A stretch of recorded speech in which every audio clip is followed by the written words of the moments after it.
Good evening. It is time for today's Tax Talk. I'm your host. I'm attorney Stephen Leahy. It is Tuesday, June 21st, the year of our Lord 2022. Been a lot of, it's Crypto Tuesday, as you might know. And we're going to talk about the market and what's been going up and coming down. And is it a dead cat bounce? That's what we're going to talk about. Won't you join us?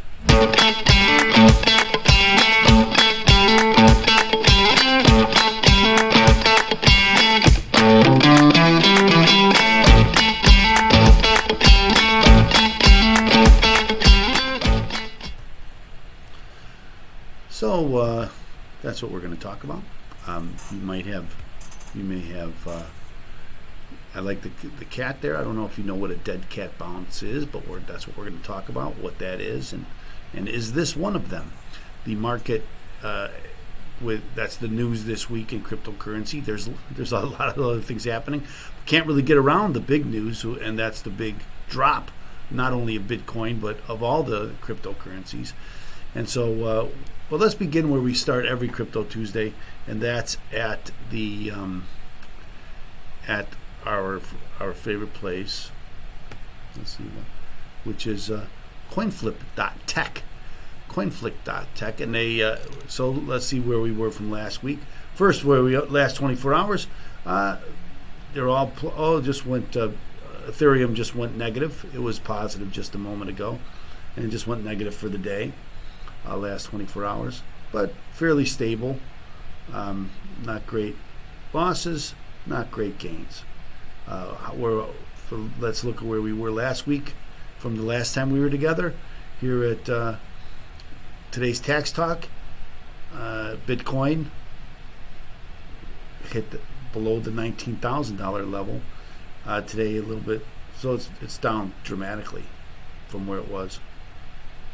Let's see where Ethereum was. Let's see if we can get that chart up. There you go. Again, as I say most weeks, they kind of, Ethereum and Bitcoin kind of mirror each other, and so there's lots of reasons why that is. So there's a good article here in CNBC. Let's go back to the top here. And Bitcoin bounces back after falling to new 2022 lows over the weekend.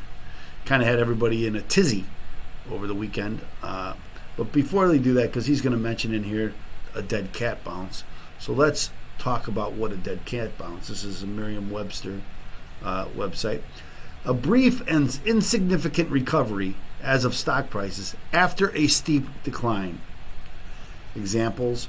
First known use of a dead cat bounce, 1985, in the meaning defined above. History for dead cat, from a fictitious notion that even a dead cat, or not fictitious, but that even a dead cat would bounce slightly if dropped from a sufficient height. I guess even a dead cat would bounce, and that's where this comes from. And so let's start with the story.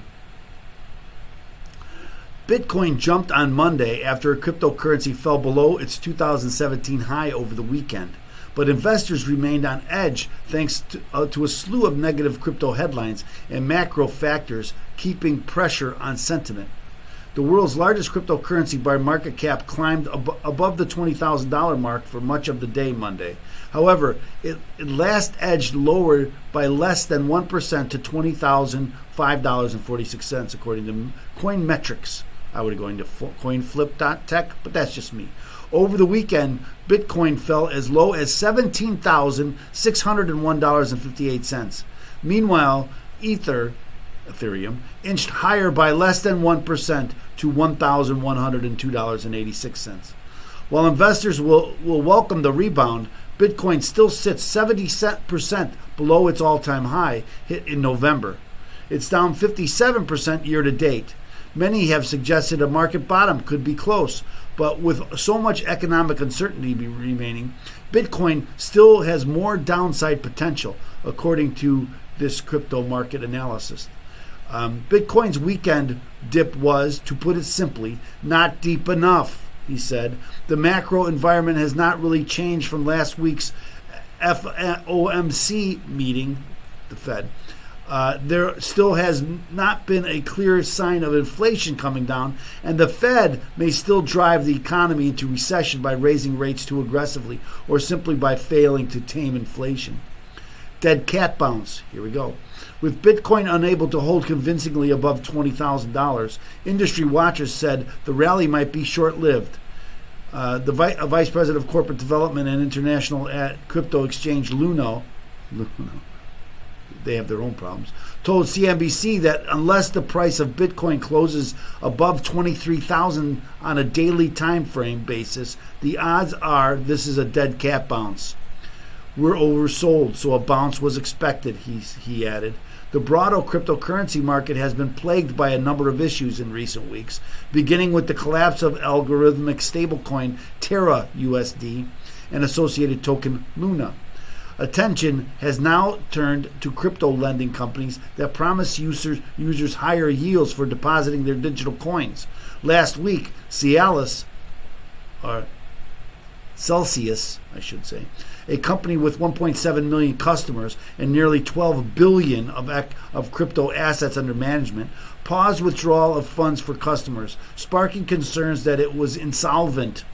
Cryptocurrency companies have announced rounds of layoffs amid the market downturn. Coinbase, a crypto wallet and exchange, said last week it will cut 18% of full-time jobs. A leading firm called BlockFi said last week it will lay off a fifth of its staff. Macroeconomic factors, including high inflation and upcoming rate hikes from the U.S. Federal Reserve, are also weighing on the market.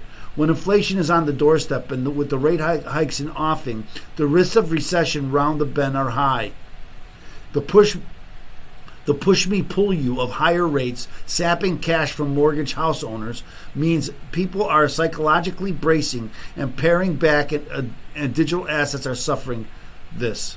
Coupled with this, the pullback as a digital asset ecosystem has uncovered a number of systematic issues. Market bottom?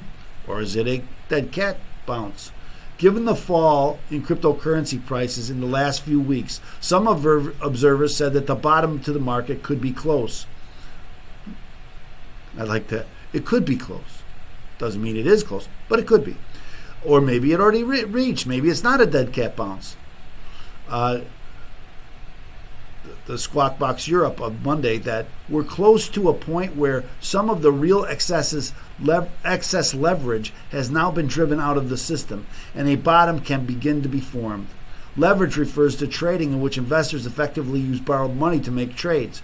That means investors can get larger exposure to positions with less initial capital. But that's seen as a risky means of trading as it requires investors to ensure that they have enough capital to meet the so-called margin requirements. If they don't, their position is automatically liquidated. Those liquidations are seen as a big factor behind market moves. Keating said there is still a risk of further liquidation, but he thinks the majority of the selling is over. Now some people are warning that we are still not yet there, and that if we were to break significantly lower, that we'd see another wave of liquidations. There's always the risk hovering there, but my feeling, given I think those very, very big double-digit rebounds we saw in Bitcoin, particularly in Ether, I think, to my mind, that was a sign that a lot of those really big liquidations are now done and that the base really is being formed. Or is that just wishful thinking? I don't know, but I thought I would read you the article because I'm not sure what it is. There's some other news, but I really wanted to talk about another story that's out there. Did I put it out here? As today's tax talk, I just want to mention this. So let's go back to the story here. This is the story. Representative Getz, why has Biden's IRS purchased more than $700,000 of ammo? As the Biden administration demands tougher gun control in the wake of multiple mass shootings recently, U.S. Representative Matt Gaetz on Saturday noted something curious about its firearms policy. One department seems to be hoarding ammunition, and not the one you think. It's the IRS. Gaetz discussed the issue with Breitbart Radio on Saturday. He pointed out in just one 3-month span, March 1st to June 1st, federal tax authorities bought $700,000 worth of ammunition. The IRS should be people in cubicles with green eye shades and calculators. They shouldn't be people with guns and ammo. He added that Republicans in Congress are seeking answers. There is concern that this is part of a broader effort to have an entity in the federal government buy up ammo to reduce the amount of ammunition that is in supply, while at the same time making it harder to produce ammo. If that happens, he added, you cannot fully exercise the complement of your Second Amendment rights if you are unable to acquire ammunition in your own country because your government has reduced the production of that ammunition and then, on the other hand, tried to soak up the supply. During the broadcast, Gates also reiterated his opposition to red flag gun laws. He noted that not only do such laws restrict Second Amendment rights, they also defeat the Constitution's due process protections and the judicial system's adversarial setup. It is as wrong could be. Just an aside, I have to agree with him there. I understand the push for red flag laws. I know we don't want people without that don't have the capacity to have weapons. However, you can't unilaterally take weapons away. And this is what happened during the pandemic. We say, well, the Constitution be damned. We have an emergency. We don't care about the Constitution. That is the wrong way. That is the wrong way of thinking. We should always, one more time, always insist that our government follows the Constitution of the United States of America. They took an oath to do so. That's what they should do. My own opinion. I know that didn't have anything to do with cryptocurrency, but I wanted to put that in there because it was a short story, and so I had a little bit of time. So thanks so much for joining us. I should have probably picked up another story, but I don't have one. So that's just the way it is. So remember now, what I always do at the end of the show, I always ask you to help us get this content out to others. So I ask you to like and subscribe, get it out there. Please help us. We need your help, and we're not too proud to beg. So help us out. And remember, if you have an IRS problem, if you owe the IRS money, if you have unfiled tax returns, and you don't know where to go, what to do first, here's the first thing you should do. Get a copy of my book, Deal with Your IRS Problem Today. Go to freeirsbook.com, freeirsbook.com. Get your copy of Deal with Your IRS Problem Today. If you want a hard copy, we will ask for a small shipping and handling charge. Doesn't even cover the handling, to be quite honest with you. And you get a bunch of free reports and things like that. So go to freeirsbook.com, get your copy of Deal with Your IRS Problem Today. So thanks so much for joining us here today. We look forward to seeing you tomorrow, where we'll have more tax news. Remember, all news is really at its core tax news, because that's how they decide how they're going to get the money and then how they're going to spend it. That's all IRS and tax news, and that's what we cover here, the core of all news. So thanks so much for joining us, and we will see you back here tomorrow.